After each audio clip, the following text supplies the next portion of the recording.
How's it going? Armorgenie here. Welcome to part 2 of my deep dive into bunker turrets. For this one I'm going to briefly go over some of the results of more testing, and I'm going to talk about some techniques that are better suited to larger ships. One of the biggest problems I've seen people commenting about is turrets shooting through terrain.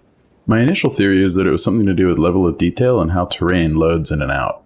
I was thinking that maybe there was a certain distance that when a player got away from the terrain, it was no longer physicalized, and that was allowing the turrets to shoot through the no longer physical terrain.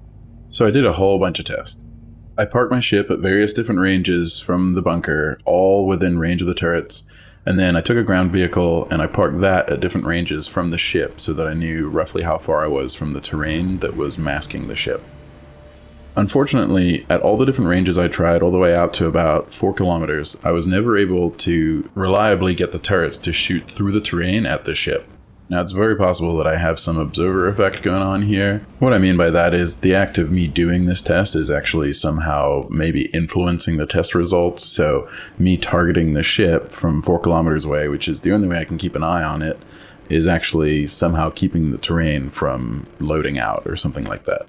I did also try just hanging out in the bunker for a while, but it's impossible to tell while you're down there if your ship is being shot by turrets or something else. Something that I observed quite often during testing is that hostile AI ships will spawn above the bunkers and they'll shoot at your ship. In this case, my Cuddy Red almost got destroyed, but the bunker turrets actually took out all the ships. The only other thing I could think of is that maybe this has to do with the hardware in your PC or how much load your CPU's under or something like that, and that's why some people see the problem and some people don't. Regardless, I found that the most reliable solution for dealing with turrets is just to blow them up. The best way to do this depends on your ship, and you have to take into account the respawn rules that I talked about in the first video. Let's get into the first technique. The whole goal here is to be able to take out the turrets at a range that's greater than what they can take you out. The attritions found on all the turrets have a max range of 1,540 meters. Pretty much any size 5 gun has a range greater than that. However, I would not recommend 85Bs. Unfortunately, the spread on those is just too much. This is what it looks like shooting from about 1,600 meters away. I emptied the entire magazine on the Redeemer turret, and it didn't even seem like it made a dent. The Connie is actually a pretty great platform for sniping. Load it up with 2 size 5 laser cannons and get up high over the target. Here I'm hanging out just outside the range of the turrets. The key to sniping turrets is knowing how the aiming works. Fixed assist can actually hurt you here if you're not aware of what's happening. Fixed assist normally has a tendency of making your rounds land low. This is dependent on gravity, your pitch angle, and your range from the target. Luckily, you do still have control of where the shots are landing, even though it looks like fixed assist is completely taking over. The same is true if you're manning a turret. Here you can see that when I'm aiming close to the target, the shots get pulled off to the left towards the target. As I move right away from the target though, you'll see at one point, fixed assist stops working and the rounds start landing directly below. At this point, I think they're just being affected by gravity. There's 2 different ways to snipe, targeted and untargeted. I'll start with untargeted. You can see when I untarget the turret, there's still some bullet drop, or I guess laser drop, so we'll need to shift our aim accordingly. Later on, I'll tell you a trick to mark this point, kind of like sighting in a rifle, but for now we'll just take note of the impact point. In this case, it looks like right at the tip of the bottom part of the crosshair. Don't forget to change your weapon's convergence distance so that the shots from both guns land in the same place. This can be found in the settings about halfway down. Look for an empty field. I normally go with 1500. After your first shot, you can press F to zoom in even further and see if you're hitting. If it looks good, let her rip.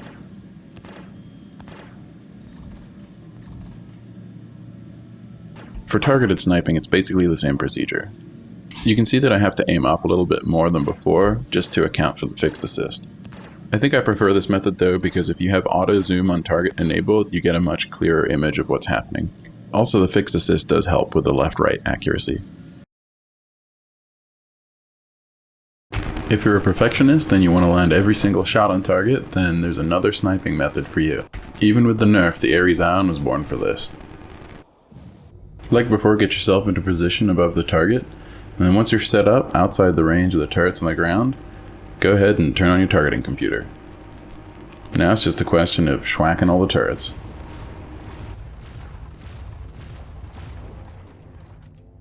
Hold up.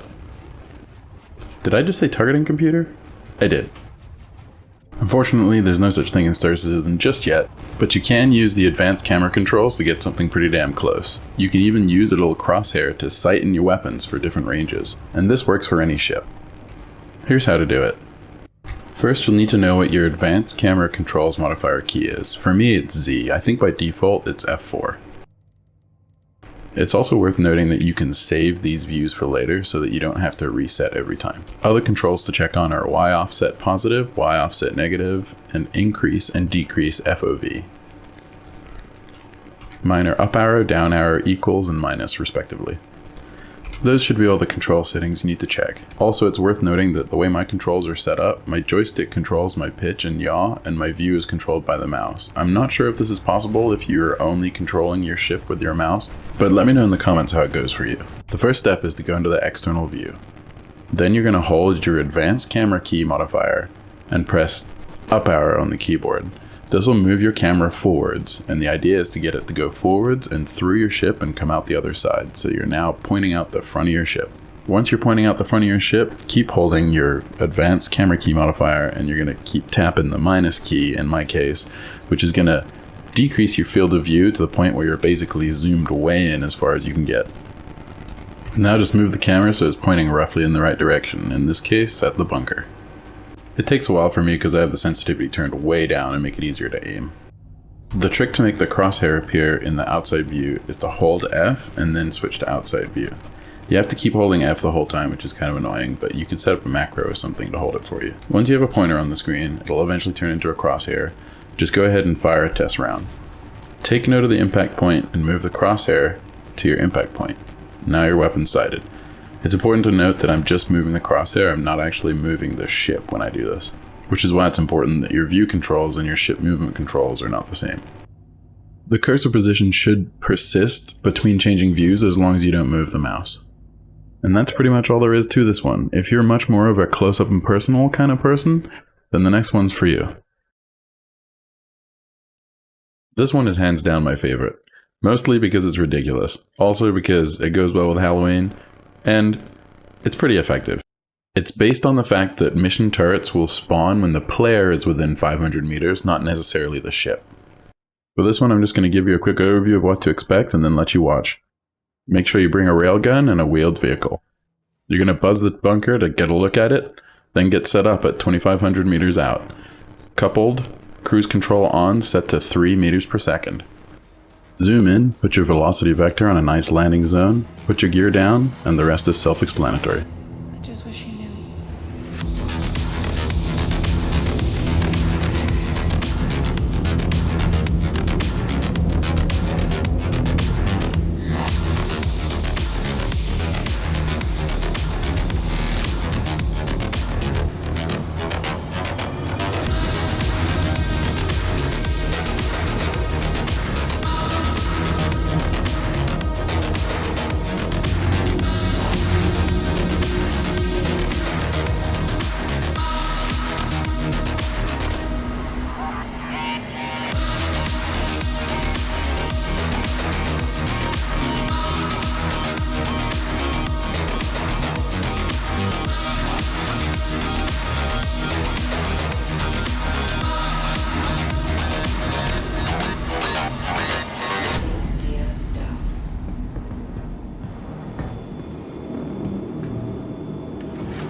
just wish you knew.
Just wish you knew. Well, that's pretty much it for this video. Just some final notes to conclude. If you don't have a railgun, you can also use any ground vehicle that has weapons to destroy the turrets. I was also able to use a Nox, but it's a little more dicey because the turrets will actually target you. So wheeled vehicles are generally best. The 500 meter respawn is only a thing for bunkers that have an active mission. So if you're just going to clear a crime stat or something, you should be able to just destroy the turrets and proceed on in without worrying about them respawning. Another trick is if you can get inside that 500 meter bubble before the mission is active, you can prevent the turrets from respawning. You have to be quick, but one way to do this is to read the mission description for the bunker location, go to the bunker, destroy the turrets, and then get on the ground. Once you're on the ground, then activate the mission. All of this only applies to missions that spawn hostile turrets, which are the destroy illegal narcotics and the remove illegal occupants ones. Finally, A2 bombing is a valid technique for deleting turrets, but the 500 meter explosive radius is a problem for the 500 meter respawn. This does feel a little bit intentional, but I'll reserve my judgment for now. I hope you found this useful, subscribe for more, and until next time, see ya!